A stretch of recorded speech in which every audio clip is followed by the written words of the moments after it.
Alors, notre chef, Oui, tu vas bien? Oui, ça va. Je vois ça. Hein? Tu t'es bien reposé, toi, hein? Il m'a dit des fois, mais j'ai pas parlé. Désolé, tout pour le Ouais, tout pour, tout pour le jour.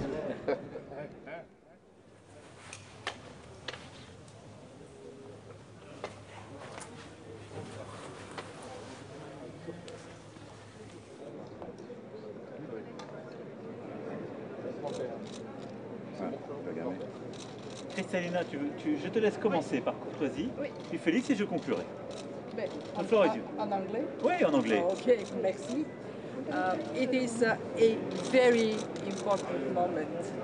We are gathered here to reverse what has developed as a very dangerous divergence between advanced economies and developing countries, especially Africa.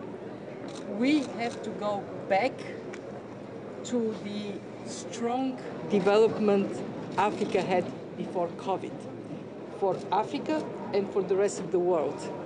And we have to put our resources strongly behind growth and social improvements in Africa. For us at the International Monetary Fund, what it means is extraordinary action. With the support of our members, we are putting forward a $650 billion new allocation of special drawing rights, lifting up reserves everywhere, lifting up reserves in Africa. Africa this year is expected to grow only 3.2%. The rest of the world, 6%. We have to boost growth, public and private investments in Africa. And we can do that by mobilizing financing from international organizations, from bilateral donors, and of course, from the countries themselves.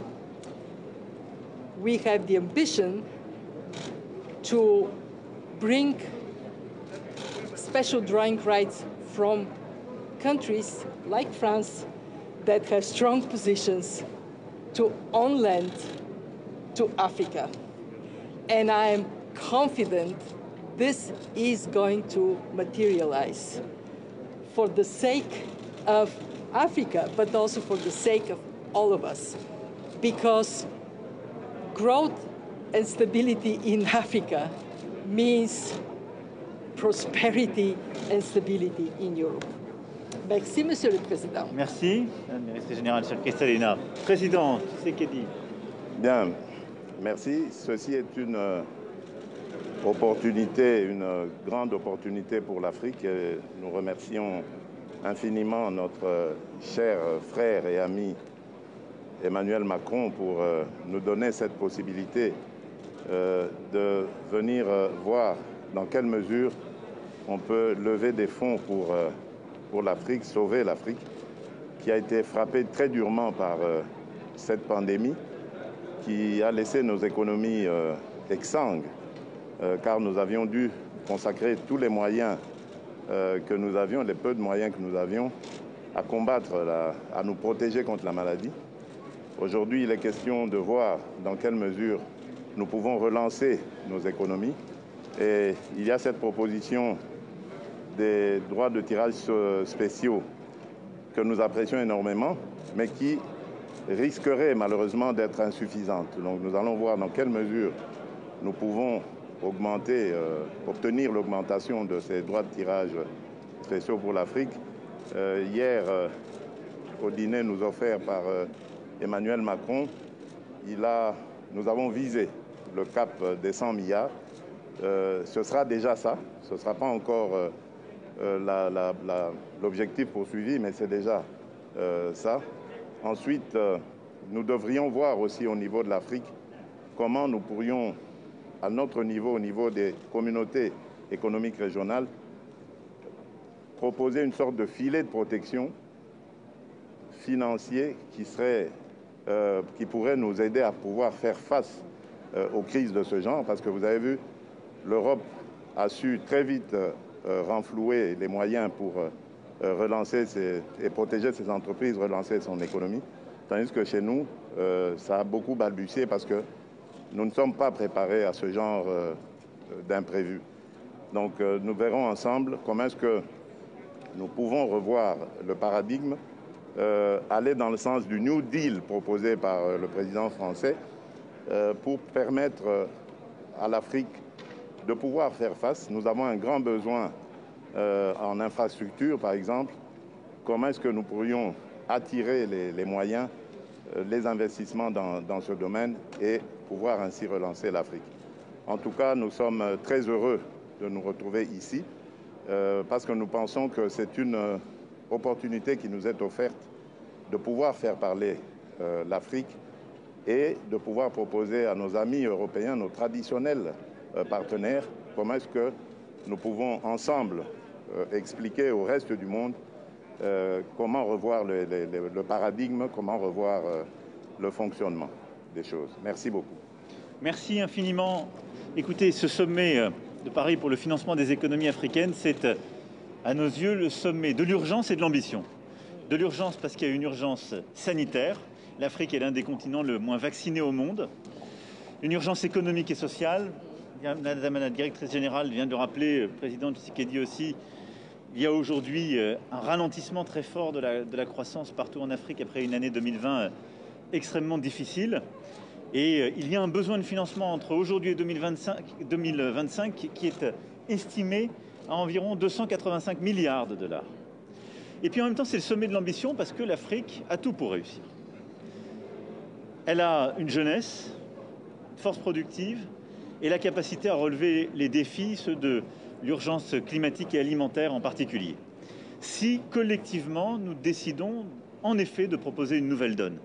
Et c'est cette première pierre que nous souhaitons porter lors de ce sommet de Paris. Tout ne sera pas réglé aujourd'hui, mais c'est aujourd'hui un changement de paradigme que nous poussons, qui devra être poursuivi au G7, au G20, et que nous entendons poursuivre encore davantage sous la présidence française de l'Union européenne, dans ce partenariat constant avec nos frères africains. C'est d'abord de vacciner plus et encore davantage. Il y a un an, nous avons lancé l'initiative COVAX, objectif de vacciner 20% de la population. L'Union africaine a lancé l'initiative AVAT pour monter à 30%. Nous devons viser un objectif de 40% de la population vaccinée. C'est faisable. Et c'est faisable en 21. Si nous mobilisons les financements tels que proposés par le FMI et si collectivement nous nous mettons en capacité de réallouer, de racheter plus de doses et de produire avec l'Afrique. Des propositions fortes ont été faites que soutient la France, qui consistent justement à aménager les règles de propriété intellectuelle et à permettre les vrais transferts de technologies qui mettront en capacité le continent africain de produire aussi davantage de vaccins. La deuxième chose, pour y répondre, c'est en effet ces droits de tirage spéciaux. Et nous défendons l'idée que les pays les plus aisés puissent réallouer leurs droits de tirage pour qu'ils aillent vers les pays les plus pauvres, en particulier en Afrique, pour que les 33 milliards d'aujourd'hui deviennent 100 milliards et surtout pour que nous puissions mieux les utiliser, c'est-à-dire les allouer à la Banque africaine de développement, innover en termes de financement et accompagner aussi cette ambition des financements que nous allons mobiliser grâce à la Banque mondiale, car c'est un mix évidemment de prêts, de financement en subvention qu'il est important de mobiliser. Plus largement, nous avons vu qu'il faut rénover les règles de gouvernance économique et financière pour le continent africain. Aujourd'hui, il y a la pandémie, il y a d'autres pandémies qui touchent l'Afrique depuis trop d'années, cette crise économique et sociale et l'épicentre du terrorisme international qui est en train de se déployer en Afrique. C'est pourquoi il est impérieux de pouvoir actualiser nos règles financières en prenant en compte cette charge de sécurité qui pèse sur beaucoup d'États africains, mais aussi en ayant une doctrine africaine de la bonne gouvernance. Et le rôle de l'Union africaine est ô combien important en la matière, consistant à utiliser cet argent vers la priorité, la sécurité quand il faut lutter contre le terrorisme, l'éducation, la santé, le développement durable, le développement des opportunités économiques. Enfin, ceci se complète évidemment par la construction d'un cadre d'affaires stable pour pouvoir mobiliser l'investissement privé. Nous en parlerons tout à l'heure. Nous allons lancer une alliance inédite en la matière. Nous avons hier déjà commencé ce travail et c'est le fruit depuis plusieurs mois d'un effort important. Et l'idée est de mobiliser beaucoup plus les investisseurs et entrepreneurs du secteur privé africains et non africains pour pouvoir en quelque sorte fertiliser ces réformes et accompagner ces financements publics. Chacune de ces composantes fait partie d'une stratégie qui est cette nouvelle donne pour l'Afrique. Je crois que si nous arrivons dans les semaines et les mois qui viennent à nous mobiliser sur cette base, nous aurons les capacités non seulement de répondre à l'urgence que j'évoquais et d'éviter le pire, mais surtout de faire de cette situation une chance pour répondre à des problèmes que nous voyons depuis longtemps, mais que nous tardions à régler au fond et avec des outils adaptés. Donc voilà ce dont nous allons encore travailler cet après-midi avant de vous rendre compte tout à l'heure. Merci beaucoup. Merci.